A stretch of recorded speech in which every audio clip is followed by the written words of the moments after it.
Welcome to Once Upon a Case. Because the law isn't just for lawyers, it's for everyone. Picture this. It's the swinging 1960s and dancing is all the rage. Now meet Audrey Vokes, a woman who just wanted to learn to dance, maybe even find a little happiness after a tough patch in her life. She walks into Arthur Murray Dance Studio, famous for turning anyone into a waltzing pro. But here's where things take a turn. The studio sees Audrey not just as a student, but as a goldmine. Over the next several years, they sold her lesson after lesson. Over 2,300 lessons to be exact, costing her more than $31,000. That's nearly $250,000 today, and all for a woman living on a modest income with little family just looking for some joy. Here's the kicker. Salespeople used high-pressure tactics, promising Audrey she could become an excellent dancer, if only she kept buying more lessons. They even told her she was making remarkable progress, even though, honestly, she wasn't.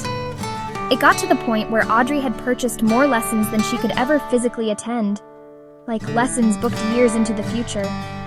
Eventually, Audrey realized something wasn't right.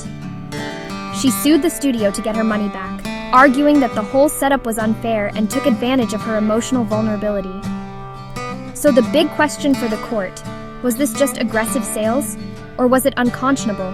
So outrageously unfair that the law should step in?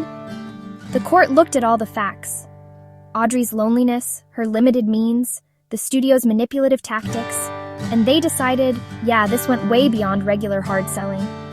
The court ruled for Audrey, calling out the studio's behavior as unconscionable.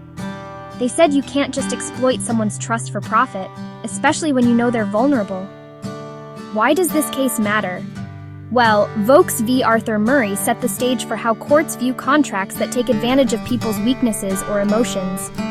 It's a classic example of the law stepping in to protect us from predatory businesses. So next time someone tries to sell you a lifetime supply of dance lessons, or anything else, remember Audrey Vokes, and know that the law's got your back. Thank you for watching. If you want more wild stories from the courtroom, hit that subscribe button. See you next time.